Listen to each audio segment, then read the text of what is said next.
Hello, everybody.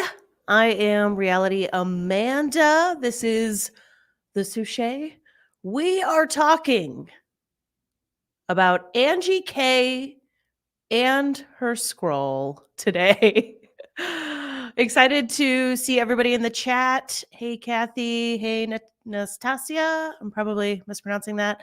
Hey, Maxine. Happy Friday to all. Lot is going on in the reality TV world. It's very exciting for me right now, just as somebody who loves to consume pretty much every form of reality television. This week has just been fabulous. The last really month has been fabulous, but this week we had so much going on. We had the premiere of Golden Bachelorette. We had the premiere of Survivor, which I actually was going to mention because I thought it was a pretty interesting premiere. We had the premiere of the show I will be talking about today, The Real Housewives of Salt Lake City. What a breakout star this series has been to the Real Housewives franchise. Sometimes people will post on Reddit and they'll be like, oh, oldie but a goodie, Real Housewives of Dayton, Ohio, or something, and I'll be like, "What? There was a Real Housewives of blah blah blah." Somebody was posting about one of the Canadian Real Housewives the other day, and I was like, "What?" I had no idea. You never know. They will try that show anywhere except Chicago, my city. And the rumor I heard was that they were struggling to get locations that wanted to be on film. I don't know if that's true, but yeah. Anyways, Chicago, we don't need that. We've got all of our, scripted shows that film here. It seems like a lot. Chicago Med, all those. Today, like I said, today we are talking Real Housewives of Salt Lake City premiere of the 5th season. The 5th season. I can't believe it's already been, now we're on the 5th season. I didn't jump on board right away. Maybe that's why it seems kind of fast, but I thought this show was a little bit younger, but it's getting to be a little bit middle-aged. Salt Lake City. I have a poll up, by the way, for people in the chat. For people who watched the episode, breakout star of the episode is the poll, and I will talk about the winners at the end of the live stream. And I can only do 4 choices. Otherwise, I would have tried to include every character, although, let's be real, the breakout star, was not. Actually, they all did pretty good today. They all did good. That's what we're going to talk about. First, I do want to get to a little bit of business, a little bit of reality TV business, a little bit of Sister Wives business that we have to discuss. I know Sarah already put a video out or is about to get a video out. I was working on the stuff for this live stream, so I haven't seen it yet, but let's talk about it. Let us talk about this. Sister Wives, Christine Brown sues ex Cody Brown for custody of daughter Truly, nearly 3 years post-split. This is a great move for Christine, as you should. He fathered this child. He should also have to be taking care of this child. I know it's a tough concept for him. It's hard for him to be like, what? Because he had so many that he's probably like, I get to pick and choose who I give what to. If it's Christmas, for instance, I might give some children a fleet of motorbikes. I might forget to call other children. Ouch. Yeah. So I'm all for it. I think, yeah, take him to court. Yeah. But this is pretty big. I don't know that I saw this coming. Good for you, Christine. And he should just pay it. They shouldn't have to force somebody who's as wealthy as Cody to pay his child support. I mean, maybe they need to just go to court to because he wants, to finalize things too, which I guess I would understand, but there should be no fighting on this. Just pay your child support.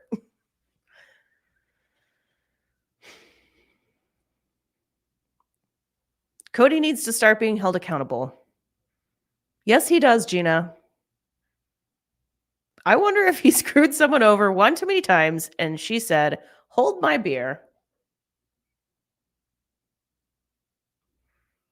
Kathy, when Christine said, "I'm not going to be playing nice," she wasn't kidding. She really isn't playing nice. And she shouldn't have to. I think Christine did her duty. Cody mentioned it in episode 1, how he briefly mentions that for years they were singing my praises. Now they're trashing me. And as you are them, Cody, constantly. But anyways, they were, Christine did her duty. She tried. She put her effort in. We watched her put that effort in. When I watch reruns of the early episodes, it's almost like, it's like too much. There's too much defending of Cody.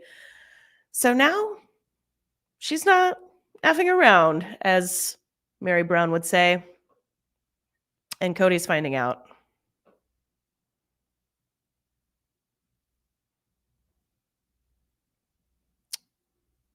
Why does Cody say, "I didn't have a choice to leave"? That only the wives had that choice. Weird. Weird that he says this stuff. Why does he say these things that just aren't true? Well, for one thing, I don't think he watches the show. I don't think him or Robin watch the show. So they don't realize what makes the show. And I don't think they've been shooting 19 seasons. What is that break down to in terms of the raw footage? Just hours and hours of them blabbering on camera with production trying to, rightfully manipulate them to get juicy stuff or what they want for the storyline. I'm sure they don't remember what's taken place on the show. And so I think he doesn't realize how stupid he looks, because it's like, no, what? And I don't remember if I left. It's been like a wild week. I don't remember if I left this in the edit of my recap or not, but him forcing them out, that was him leaving. That was his way out. When you treat somebody so horrible that you are forcing them to divorce you, that's your way out. He did have a way out. He's out. It's crazy for him to say, "I had no way out." You're out, buddy. It's like, boom, you're out. You are out of the jail that was these 3 women being married to these 3 women.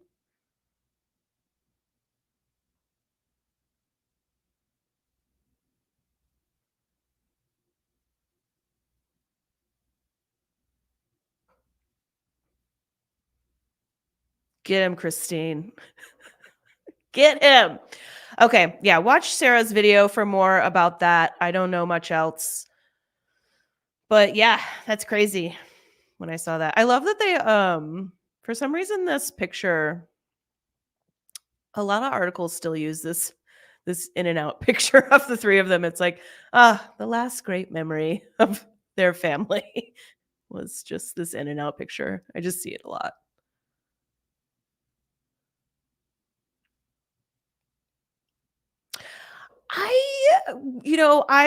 We're going to get to the Salt Lake City episode, but I was pumped about Survivor this week. I don't know if anybody else watches anything competitive, but I did want to go over just one thing that happened on Survivor. Was this avid reality TV fan named Andy, and he realized, oh my like, oh crap, I might get voted off the island.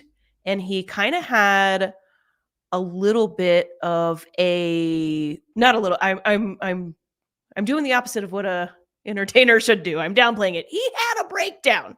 He had a breakdown. So let me just, for those of you who didn't get to tune in, for those of you who don't normally watch, because I honestly fell off Survivor for a couple of seasons. It's gotten really formulaic, but this opening episode was pretty wild. Let me see here.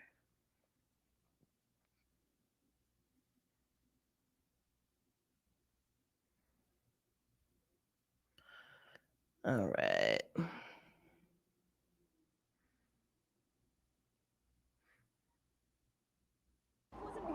Where am I bringing it? You all right?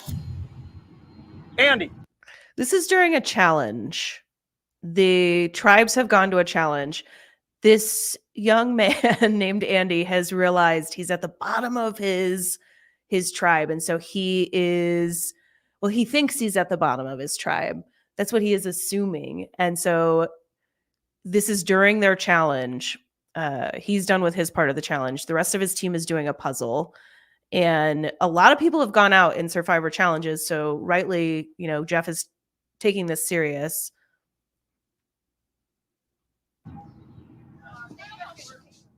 Are you just chilling? Are you okay? Do you want medical? I gave it everything, Jeff.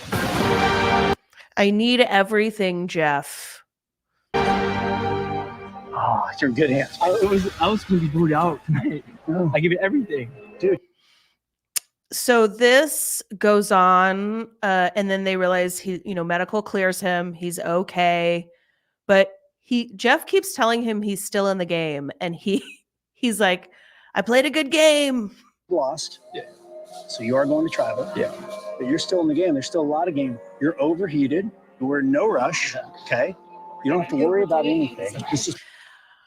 This is wild, but this isn't really the wild part. And he is struggling here already, both I think mentally and physically, to the point that a lot of fans are asking, should production have let him be in the game, because he's having kind of a breakdown over this. So yeah, we get to the Matt part, and he gets cleared by medical, and Jeff gets him on the mat and is like, what happened? I'm okay now. Okay. I'm okay now. I'm cooled down. All right. You feel all right? Yeah. Okay. You seem emotional. Yeah. What's the emotion? I was fighting for my life. Sorry, I'm trying not to get flagged here. I see it in their eyes when I crack open a coconut and they didn't cheer for me. They cheered for John, and then they don't like me. I don't think. That's not true. That's not okay. true. Okay. Yeah, so he is kind of perseverating on this. They don't like me because they didn't cheer for him when he cracked open a coconut, and this other tribe member, John, did. You can see the faces. All this is happening in front of all three of the tribes. And anyways, I don't want to spoil people who haven't gotten to watch the episode yet, but this was just a little bit crazy. That I just thought this was a particularly unhinged opener, as somebody in the chat said. In your head. So Andy, you haven't even gone back to camp to strategize, No. much less get to tribal. We're all Just like, buddy. Because he keeps assuming he's out. He's like gone. And Jeff is like, you're still in this, but you're really making it hard for yourself here, buddy. kinds of things happen. No. And it sounds like you're conceding defeat. No. I'm a strategist. Oh, Andy. I feel for Andy. This must be hard to watch back, but this was crazy. This was that was insane. Oh, and I didn't even show. Let me do the part that's craziest is he eventually does throw his ally under the bus. My best friend out here is John. And as they were finishing the puzzle, I was thinking I was gonna throw him under the bus to try to stay. Oh, but you are going to, Andy, because It's like he's like giving us his thoughts live here. The power of Jeff Probst. What a producer. Just able to get people to just spill everything, but also he's really having a moment here because he does just throw John under the bus. And then I like stop seeing straight, and I just want to, be in the game. So Andy, what's great about Survivor? They'll vote tonight. Yeah. You might be wrong. Yeah. You don't fight until I snuff your torch. That goes forever. All gonna feel down out here. Other show, because you were on. That's a badge of honor. Oh, this is Jeff taking up valuable screen time, giving speeches. I must have missed the part where he throws John under the bus, but he does. He's like, John and I are plotting, and yeah. He also had some issues with Rachel, another cast member of his, who was like, don't pull me aside to take me into one-on-one meetings. And then he like immediately is like, can we go have a one-on-one meeting in the middle of the night? Because earlier she was like, that looks really suspicious. Yeah. So anyways, crazy episode from Survivor. Absolutely crazy. Just a lot of crazy stuff going on in the reality TV world, all across the board. Kind of a good time to be a reality TV fan. I'm not going to lie. And there's just more and more content coming. So, yeah, some people in the chat don't agree with who they voted off. I was very disappointed. Again, I'm not going to spoil anyone. I personally, as a fan, anyways. Okay. Hopefully that didn't spoil anything.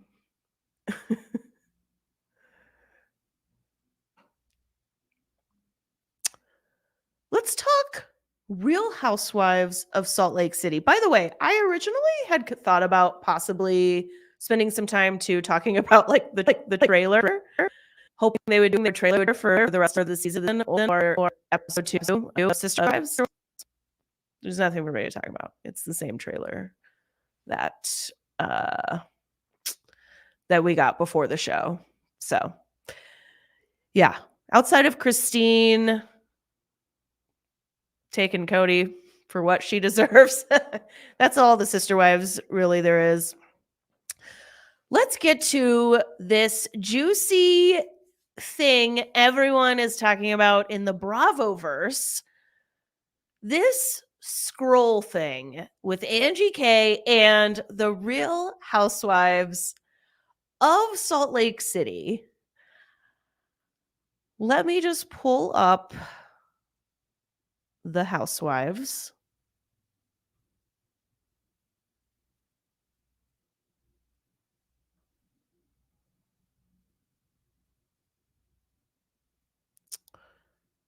There we go. Oh, this is like an old Housewives. I was like, where's Mary? And this has Monica. Oops. I don't know why that's so funny to me. This is okay, whatever. Bezos. Okay, let's talk Real Housewives.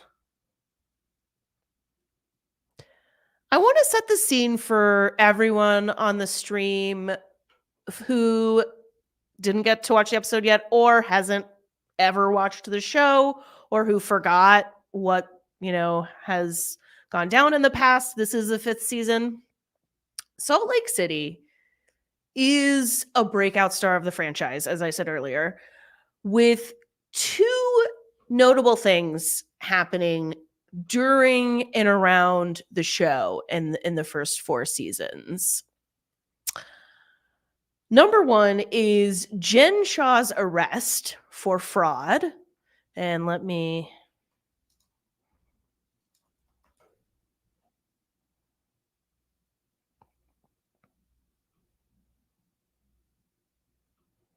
get this on the...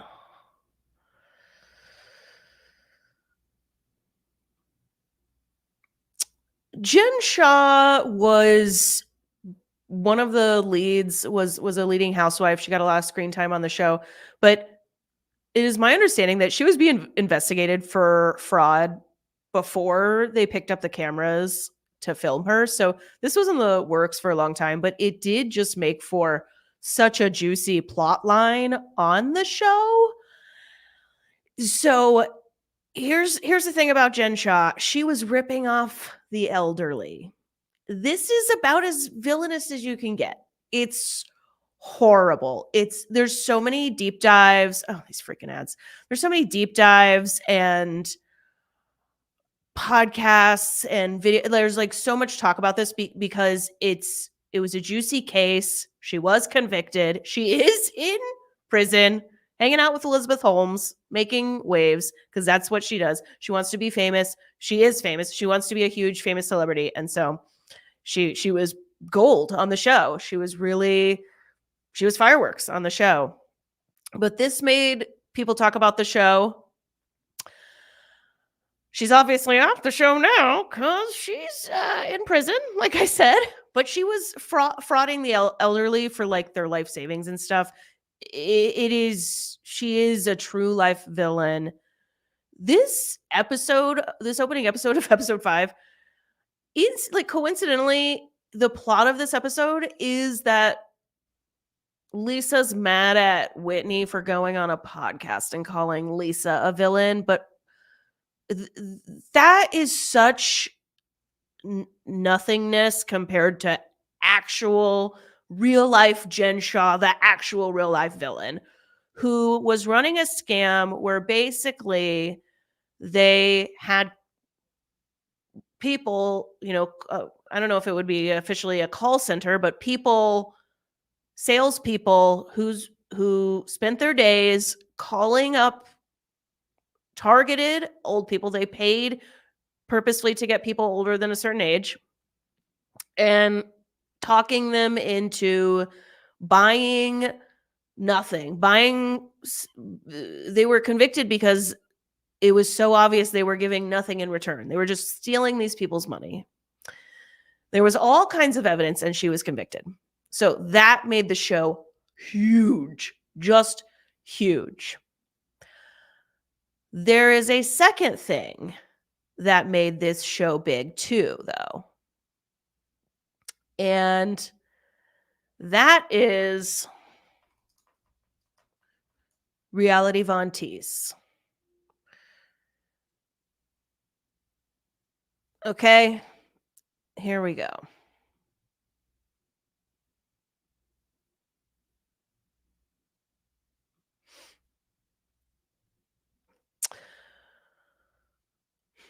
Heather Gay discovering the Instagram troll account Reality Von Teese was actually their new cast member on the show, Monica, who is in the left on this picture.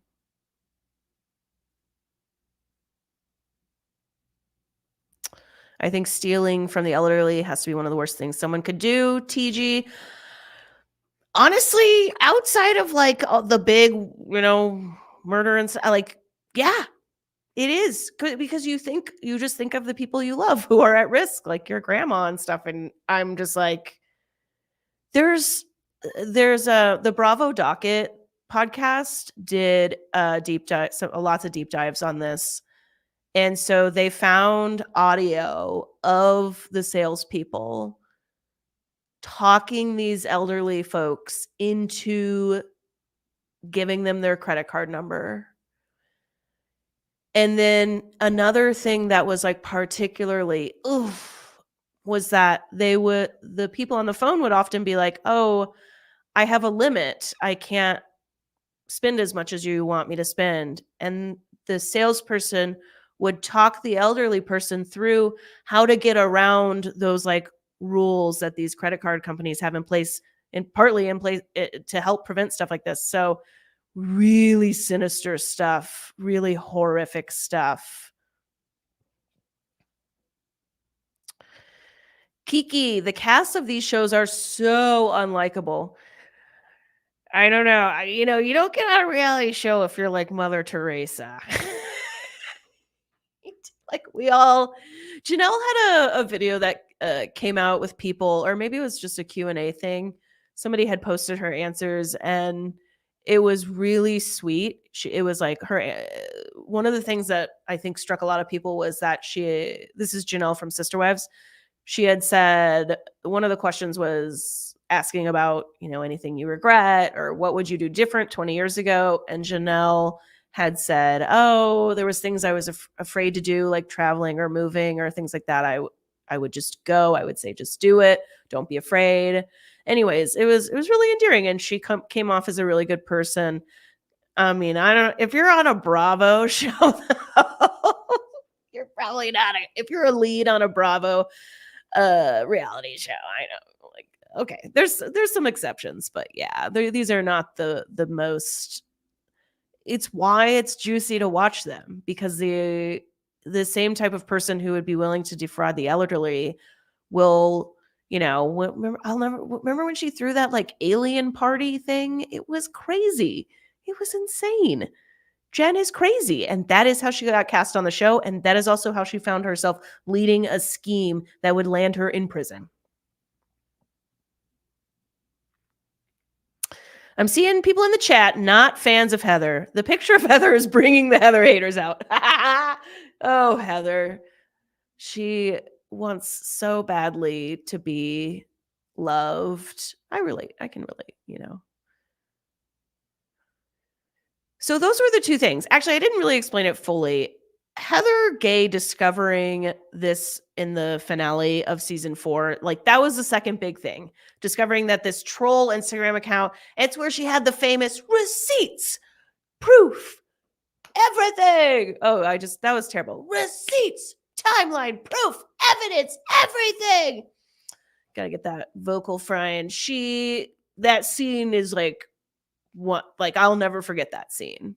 And that the memes of that scene will live on, like Nini's refrigerator scene. Like, I mean, it's just such a great scene. Though when I think of Salt Lake City, that's what I think of, those two things. Jen Shah in the arrest and all of everything that comes with Jen Shah, and this scene of Heather Gay and Reality Von Teese and Monica and the receipts, proof, timeline. This is what I think of when I think of the Real Housewives of Salt Lake City. Season 5 opens with a party. It's party time. Lisa is throwing a Valentine's Day party. So we know it's February. This is from February of last year. Let's see. This is a Bezos party because it's a Valentine's party. And I guess she's throwing it at some sort of like, we get lots of shots of horses. I didn't grab any of those screen grabs, but look, it's very horsey.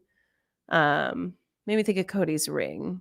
But anyways, half the guests are going to look like they've just been puked on by the Valentine's aisle at Walmart. And that is because it is a Valentine's themed party. Although Lisa at one point in the episode is like, it's not a theme. It's like, yes, it is. How is this not a theme? It says Bezos on the wall, which means kisses. Okay, let's go over their looks for the episode. That's what people are mostly talking about besides the scroll thing. And us, obviously it's Housewives. We have to talk about their looks. Okay.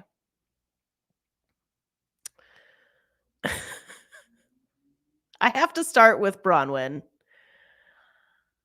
What can I say? The episode is titled Costume or Couture because of one scene involving Bronwyn where they're with this like friend of character, and the friend of says, I like your costume to Bronwyn because this is what Bronwyn is wearing. That's why she says, I like your costume because this is what she's wearing.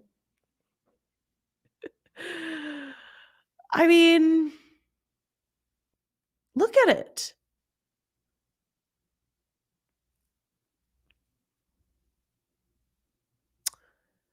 Kathy says, yikes.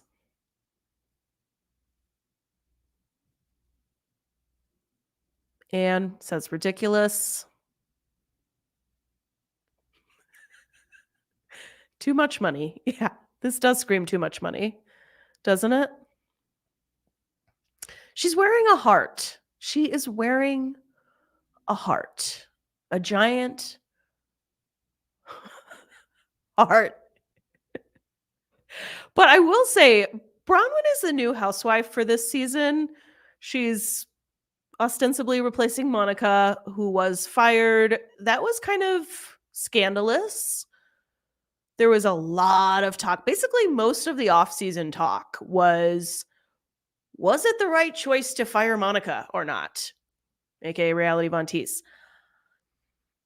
And I understood firing Monica only. I miss Monica. Of course, I want Monica on the show, but I understood firing her only from the perspective of you can only suspend disbelief so much. If it doesn't look like any of these people would have any reason to let this person come hang out with them outside of this film crew and production team demanding it, that kind of ruins the vibe of the show. It's okay to have alliances and enemies and stuff, but that's why fans hate it when cast members refuse to film with each other, because we need it to be somewhat believable that these people have a reason to be in the room together. We get that they're exaggerating and dramatizing, and like, who would even do that? Like, I don't even who, even the most eccentric of person, who is wearing this outfit in real life? Who is doing this? Okay. There's people in my life. Anyways, I was like judging a lot of their outfits, and then I was thinking, oh, some of these comments I have about these people, maybe my mother-in-law would say the same about me. So maybe I need to, we all have our opinions and everything. But anyways, I get why Monica was let go, because if they can't find a way to make it believable that there's an organic reason for her to be there besides production forcing her, that makes it hard as an audience member to buy into the story. The stakes are all low at that point, because it's like too fake at that point. Gina says, this is my niece when she wears her Halloween costume until January.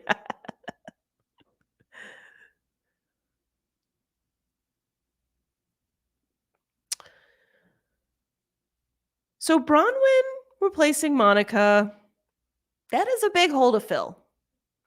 But it doesn't seem like the other ladies are going to need her to fill it. I think the season will be fine, whether Bronwyn is a flop or not. I think this season will be fine. The rest of the cast seems to be holding it just fine.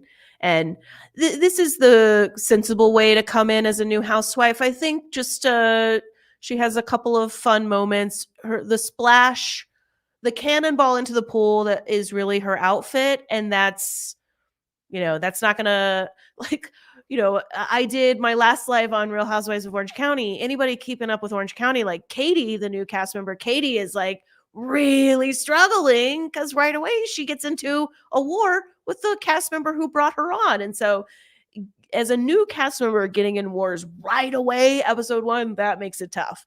So Bronwyn did not do that this episode. Bronwyn was like pretty low key, and yet it's still getting talked about because of the heart. So, but it's ridiculous, obviously. And in the chat, I like Auntie. Oh, I'm getting it now. Auntie. I like Monica. Okay, Monica's got some fans in the chat. Allegedly, it's going to be lit this season. That would be awesome. I'm here for it. I'll give my overall opinion of episode 1 at the end of the video.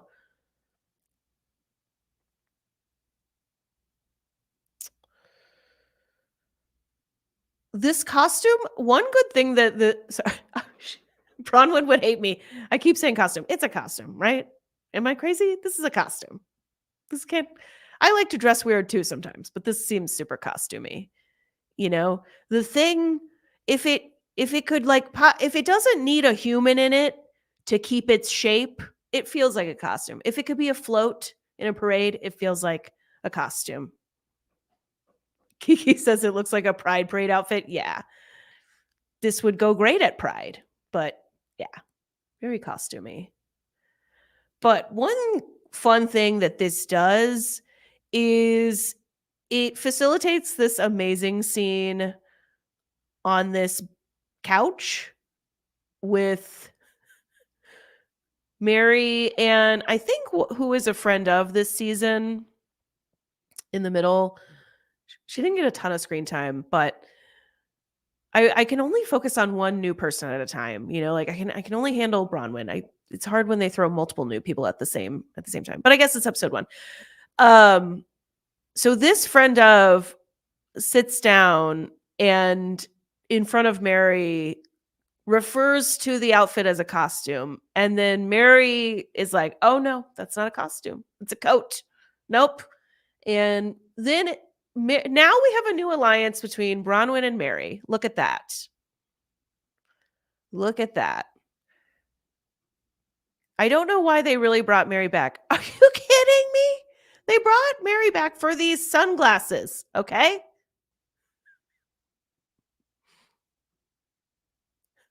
For this. The matching Angie K sunglasses. These don't look green. I wonder if she borrowed Angie's for this scene. I thought Mary had the green ones.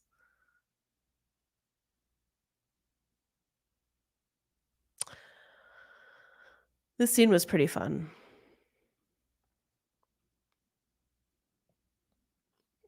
What starts out as the costume couture conversation, it ends up I think the middle woman's name is Brittany, the middle lady in the scene.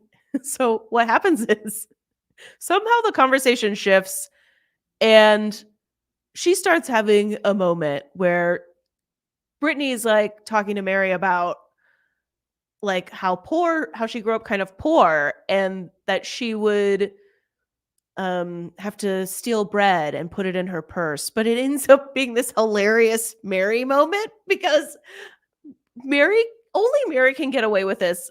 She's just telling us in confessional how this woman must have been poor recently because she was saying she had to steal bread and put it in her purse, and kids don't carry purses. I was cracking up. And then the scene comes up again. There's a callback when she gets seated next to this woman. And Mary is like, I don't want to see her putting bread in. I don't want her to put bread in my purse. It's really funny. Mary is another horrible villain who steals from her congregation, allegedly. I have to say allegedly in case, because she hasn't been convicted yet. Holy crap, they're sitting outdoors in Salt Lake City in February? I'd be wearing that stupid heart. Good point, Kiki. Is Bronwyn actually just the smartest? Because that is like, yeah, it's February and it's Utah. And there's snow and there's not a leaf on the tree behind them. And they're outside for what had to have been at least, half hour, probably more for filming purposes.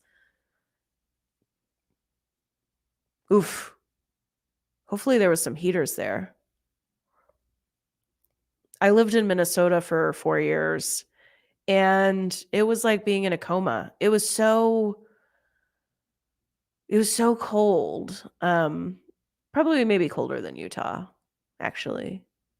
But yeah, that wasn't me. I was inside. Like October through March, just couldn't see me there.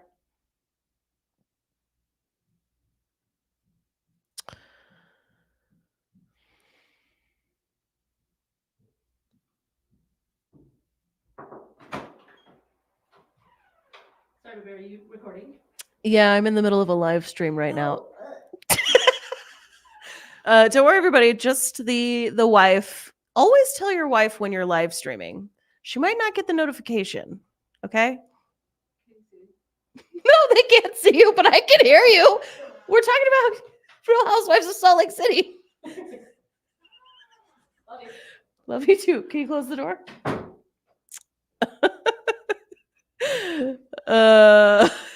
Kathy says, Amanda, say hi to your wife. I said hi to her, didn't I? Was I too mean to Ro? I should have told her.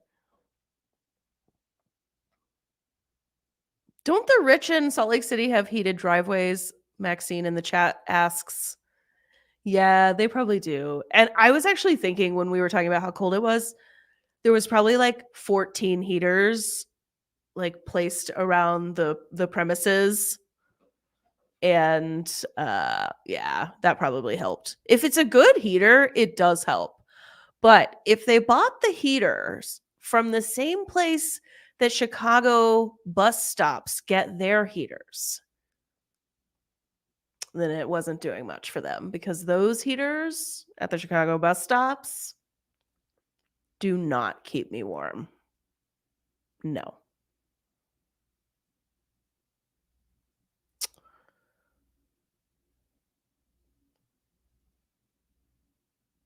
This is Bronwyn's confessional look. It's like a pairing with her party look.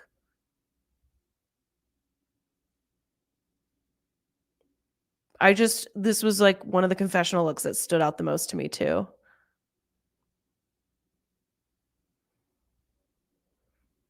Bronwyn likes to dress in high fashion, and no one else got the memo. This is very high fashion, yes.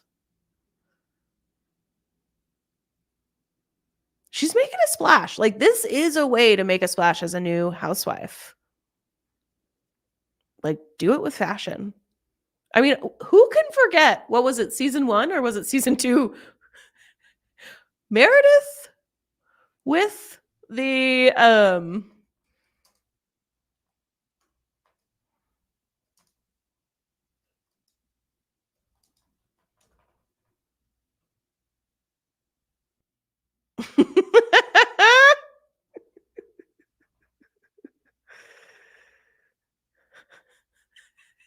who can forget this? Was this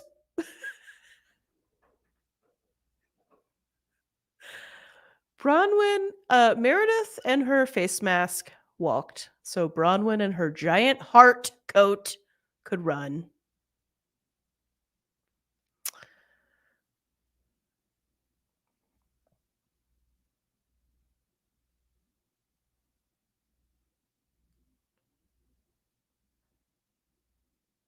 We have Mary and Angie who link up in the off season and become besties. The chat was talking about hating Mary, and let me explain. Mary, if you haven't followed the show, Mary is connected to a church, and it's like very cultish. It was a part of the show briefly as a plot line, but the cast member who was bringing it to the show, it wasn't a cast member, sorry, it was Lisa's friend, and he was the one accusing Mary, one of the people accusing Mary of taking his money. He was a former church member. Mary is I've done a terrible job of explaining Mary. Mary is the head of a church congregation, and we have footage of them treating her like a cult leader. But anyways, the person who was accusing her passed, and so I don't know what I have been surprised that has seemed to go nowhere. In 2024, it's like somebody hasn't busted Mary yet. Like, we have the footage on the show of the guy saying like she like grifted him out of the money, but I don't know how all that works legally. Maybe it obviously was much easier to bust Jen. Yeah. But Angie and Mary are besties. They have linked up in the off season. I don't know how strong this alliance is, but I can't wait to watch it fall apart. I can't wait to watch Mary make Angie regret every second of this besties friendship that she's investing in. What do we think of the Dolce & Gabbana coat Mary wears? This isn't the best shot of it, actually. You could see the back has writing all over it. I don't know. I never know what to do with the rich people clothing. And it's like the theme of the clothing is make it look like somebody vandalized it. Just like spray paint. Dolce and Gabbana. It's so cool. It's like a alleyway. That's how cool it is.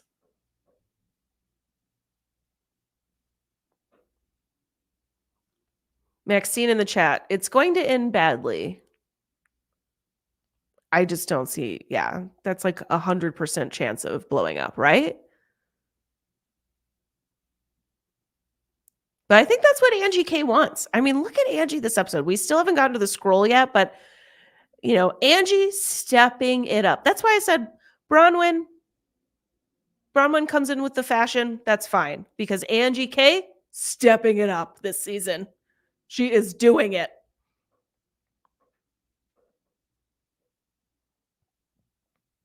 Kiki saying that the congregation member did freely give and then regretted it later, so that makes it hard to prove. Yes. Yeah, that's what I was saying. It's so much harder, I think, when it comes to stuff like that with you're giving money to a church. But that's the kind of character Mary is. So people don't want her on. A lot of people don't want her on the show because of this. I mean, a lot of people don't want Jen on the show for the same thing. But that's also a question when Jen gets out, because I think this show is sticking around. I mean, at least we're in season 5, at least several more seasons. So if the show's still on, I think they are going to bring Jen back.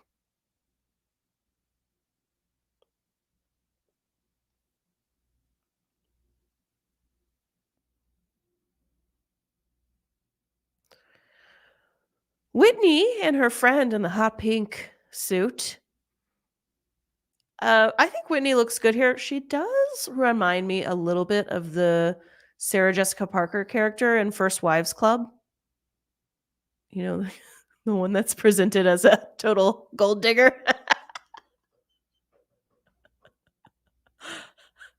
Can't really see her dress, but you don't really see her dress the whole night.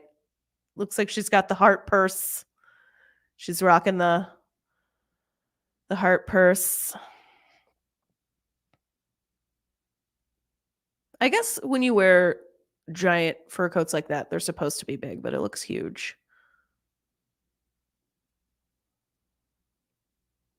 Thanks, Louie. Louie says, my first time ever catching you live. I freaking love you. Your Sister Wives videos are the best. Appreciate it.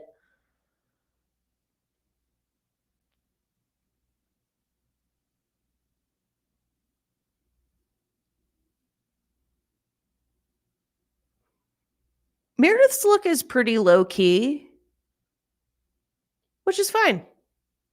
I think it works for her. I mean, Meredith's bread and butter is her face. So she doesn't need anything else, taking away from the expressions she makes with that wonderful forehead eyebrow combo. It's like straight out of a soap opera. I love it. I live for Meredith's faces. This is actually a hilarious scene that Meredith and Whitney have where she's mad at Whitney for entering the bath products business. No, I'm serious. That's a thing. Meredith is like, baths are mine. You can leave.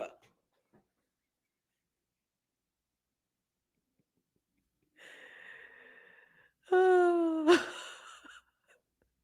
this is real, y'all. This is real. Meredith's thing is baths, and Whitney's encroaching on her territory, okay? Whitney, your territory is predatory MLMs that sell jewelry. Is that what it was? Not selling bath bombs, okay? This is literally in this argument. Whitney's like, no, I always sold bath products. Meredith's like, on a jewelry website. Who fights like this? Who fights like this?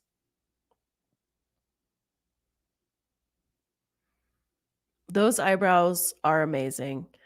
I think a lot of Meredith's queenness, a lot of her iconicness is the eyebrows.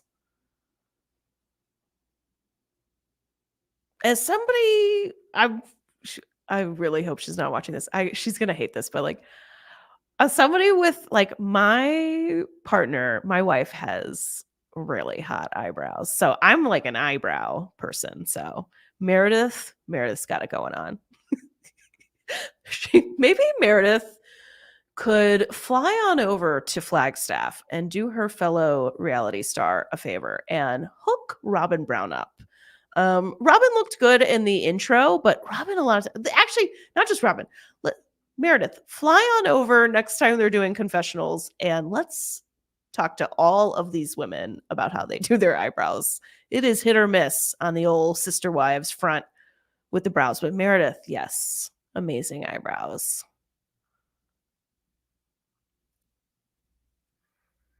So Meredith is in the middle of having this ridiculous fight with Whitney when Angie K practically tackles Whitney to get over the top of her so that she can have her own fight with Meredith. That ends up being probably one of, if not the most talked about part of this episode, and that is because of this. Angie K has props. She has a scroll. And she's Greek. And it fits. It just fits. It's so good. Like, this is so good. Because if, again, for those of you who don't watch the show as much, they kind of boil a lot of cast members down. They probably force them to do this, or maybe they're doing it on their own. I don't know. But mostly Angie has spent her whole time on the show so far. Angie came in as a friend of. I don't know if this is her first season or maybe last season was her first season where she was a lead.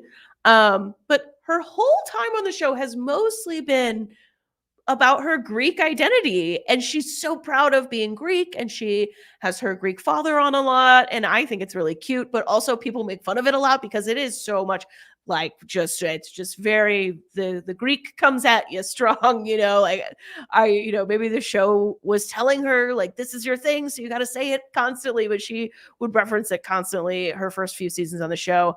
And who else would write every grievance they have about a person and bring it on a scroll to a party so they can call that person out? Who else to do this than a Greek reality TV goddess, Angie K?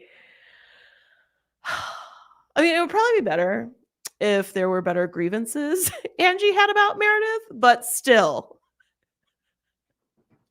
this is such a moment. It's such a moment.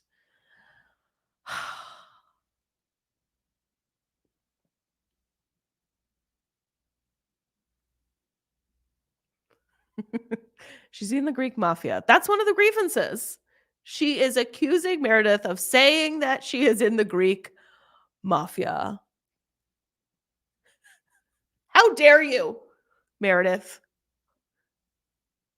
Some of the people online, the online sleuths, they were trying to figure out what all the grievances were. One of them was people thought it said organ something, but really they think it was the organized crime thing, the mafia thing.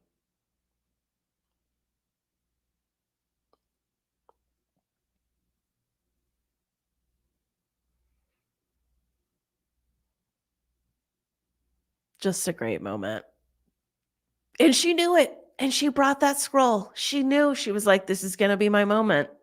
And it was. It was. She called her shot. She planned it. Do you know how much guts it takes? I mean, it doesn't take that much guts. They're just filming a stupid reality show. But let's just pretend with me. Go with me here. Do you know how much balls it takes to come with props, to put effort into all of that and just this is everything you've done for me? There's a chance it doesn't hit the way that she thinks it's going to hit. And it could have failed. The way she was just dying to get this over with. I don't know if production was pulling her aside being like, hey, Angie, if you're going to do something, the sun is going down. You better for some reason, she's just clawing Whitney. She's like, out of here, Whitney. Meredith, look at this scroll. This is everything you've done to me. it's like stuff Meredith said about her on the show. They all shit talk each other. Like, that's what the show is. These shows are just rich women or women pretending to be rich, talking trash about each other. That's the show.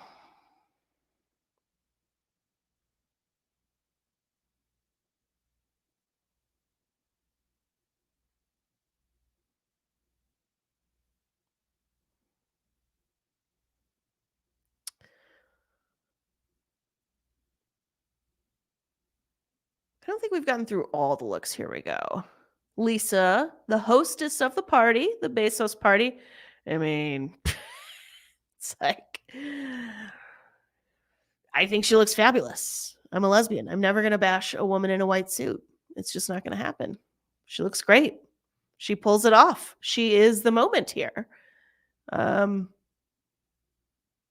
with the brown Game of Thrones fur, I don't mind it. I'm a sucker for a white suit.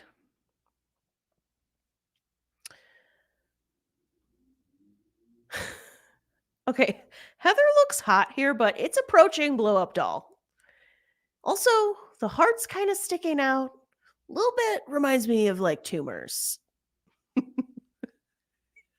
So maybe it's not that great of a look. I don't know. What do you all think? What do you think? The glasses are cool. I'm into the shades. The square with the hot pink. But okay, is it just like the tint of my computer? Or is that hot pink purse not the same color as the hot pink dress? And is that taking away from the matching dress and sunglasses? Like the dress is almost red compared to the purse. Yeah, I think I didn't like the hearts. Yeah, I think the dress looks hotter without them, but then maybe she thinks she looks too boring for a reality TV show. We're making theater here.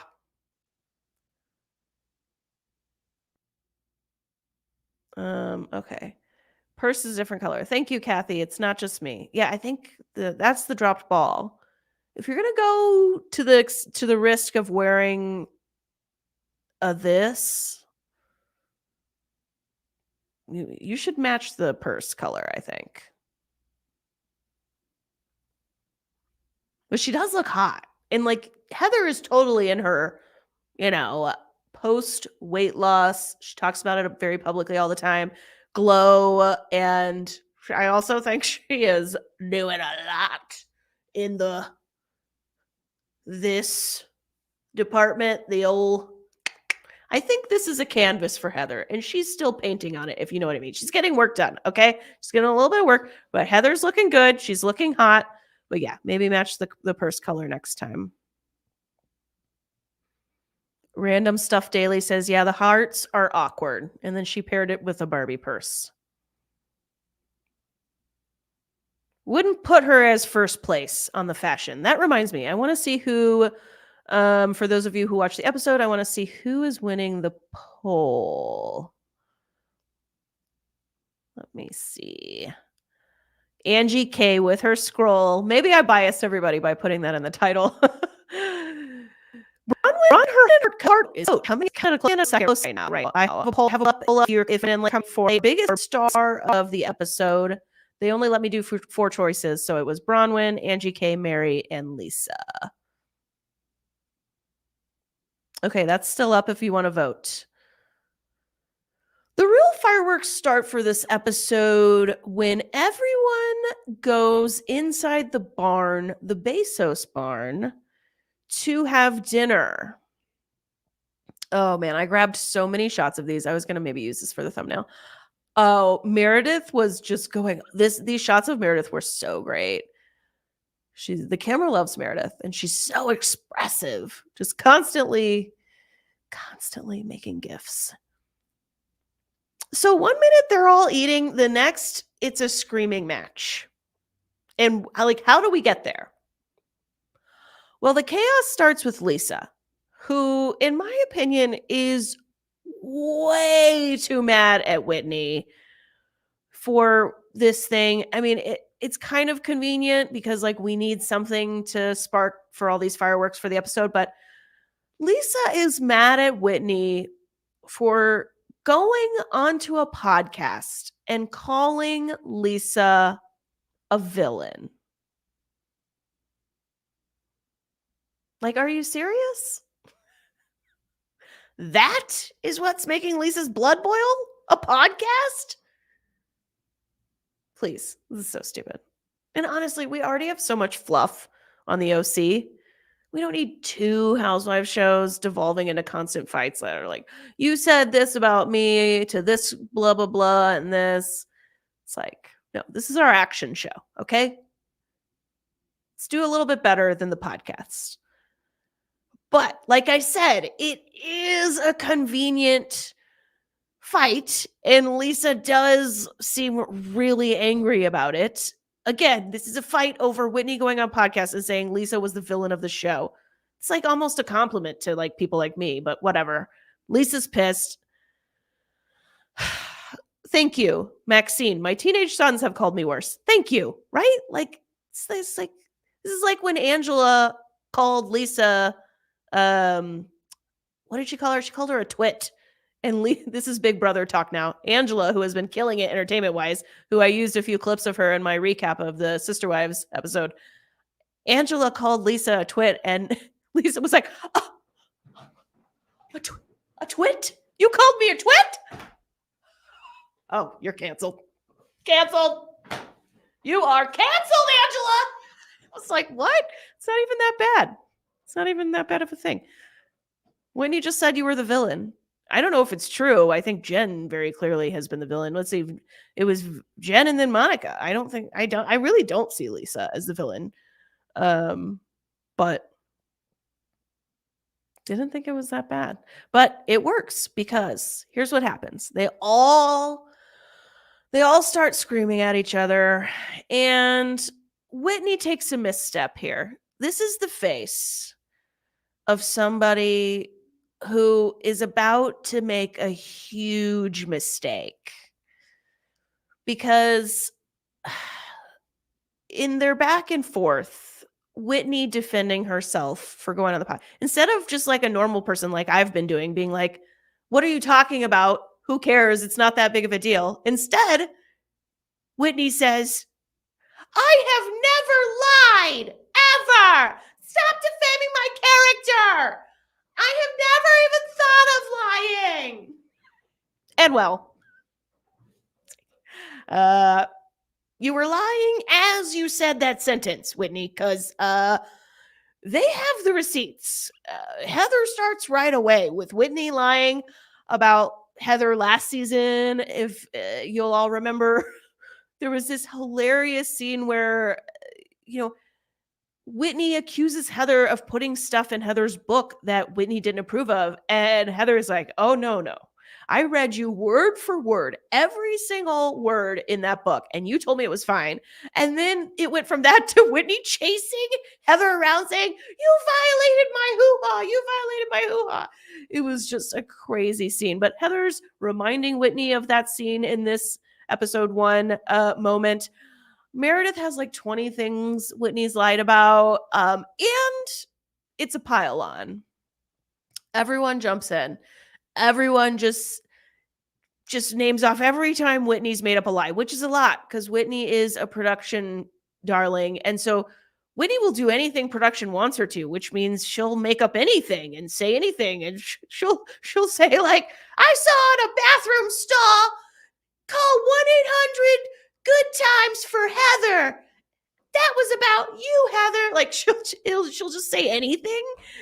So of course, everybody has all these receipts of all these lies Whitney has said for the last 4 seasons, but nobody likes to watch a pile on. Angie K, the new breakout star of the show, notices the pile on, and she knows her role. She's like, I'm no longer a friend of, I'm no longer the newbie. I'm going to make some alliances here. I'm going to make some waves. So Angie tries to stick up for Whitney in this screaming match. And Angie keeps saying, everybody's piling on. Everybody's piling on. It's still no match for Heather and Meredith and Lisa, all of them together, it's like a force of will. And so at one point, it's like a kind of they tuck tail and leave, kind of Lisa kicks them out. I say kind of because the screaming match escalated to a point where somebody had to get kicked out. So it wasn't like Lisa randomly was like, the fact that Lisa even invited Whitney, if we're supposed to believe this plot line that she's so mad, like the fact that she invited her to this party is something. So it wasn't out of the blue that Lisa kicks them out, but the screaming match escalates. Lisa is like, then get out. But while it's going on, Heather Gay is like, no, stay, Whitney, stay. Now, mind you, Heather is the only one who knows we have an entire season left to film. It's episode 1. So Heather is the one being like, don't leave, Whitney. Don't leave, Whitney. I just thought that was such a fun thing, recognizing that. And I was thinking about, there's been other Housewives moments where whoever's house they're in kicks somebody out, but they're able to still stay. And it's this kind of gray area because it's like, well, I'm not just in your house right now. I'm also in a TV show right now. So I might leave, but I also might stay another 20 minutes, or I also might stay another 5 minutes and say my piece to get my scene, to get my closing scene. And then I'll leave when I say. So it's not quite like you have to get out, right? They're just in a barn. They're just in the Bezos barn. So Heather was trying to get Whitney to stay. Whitney and Angie do end up leaving, and then we get a pretty juicy preview for the rest of the season. And that is episode 1. That's our season opener. I just did a recap about the Sister Wives season opener, and this was the Real Housewives of Salt Lake City season 5 season opener. We got funny lines, Valentine's costumes or couture, whichever side you fall on with that argument. We got a big, loud, angry, dramatic fight. And I thought it was good. The internet is raving about this episode. Like, they were high on it. I don't know. Am I the internet? Who is the internet? That's the question. What is it? Is it just like YouTube, Reddit, TikTok, and Twitter? Is that the internet? That probably says how old I am. How dare I not include Discord? So old.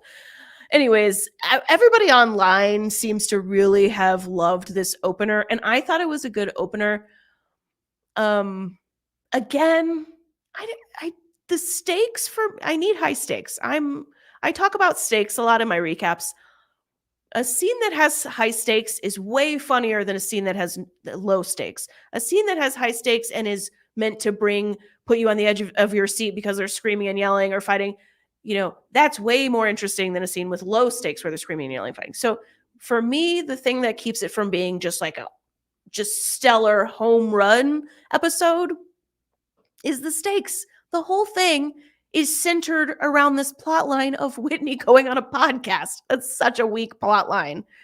And I don't think they have to do that. Like, maybe, I think they can find better reasons. There's juicy stuff here. Maybe I just watched too much Secret Lives of Mormon Housewives, where the fights on that show, it's like, you told everyone we were swinging, or like,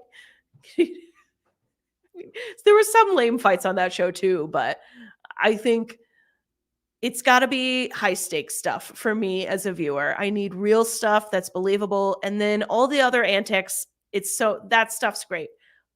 Bronwyn did great. Killed her intro to the show. Mary did great. I know people don't want her back, and she's extremely problematic as a human being. As a television character, she's extremely entertaining. I'm just going to say it. I know why they brought her back, and it's because she's funny. They brought her back because she's funny. And also, they brought her back because it's Bravo. If she is a cult leader who's about to get arrested, they want the cameras there to film the footage. They want to be able to make that a plot line. So that's, for them, that's not an argument against casting Mary. That's an argument for. So, yeah. That's episode 1. We will see where the rest of the season goes. Hopefully, like the trailer looks juicy. And somebody in the chat, I forgot who, was saying, maybe it was Auntie, was saying that the show is supposed to be pretty lit this season. So I have high hopes. I think it's going to be, I'm pretty excited. If you would like me to keep covering it, let me know in the comments, because right now I'm kind of all over the place with my topics, outside of, for sure, every week I'm doing my recaps of Sister Wives. But yeah, so we've got a lot of choices. There's a lot of great reality TV. And if you want me to keep covering the show, let me know. We can see where it goes. Looks like a lot of drama in the trailer to come. I hope everybody has fun plans on the roster for this weekend. Stay safe, and I will see you back here for my Sister Wives season 19 episode. Oh, that's crazy. Okay, I'm getting this show mixed. I'm getting all my reality shows. Okay, I will be back for Sister Wives season 19 episode 2 recap, which will be out as soon as possible next week. All right, everybody, have a great weekend. Stay safe, have fun, watch crappy reality TV, and report back. And I will see you here on my channel.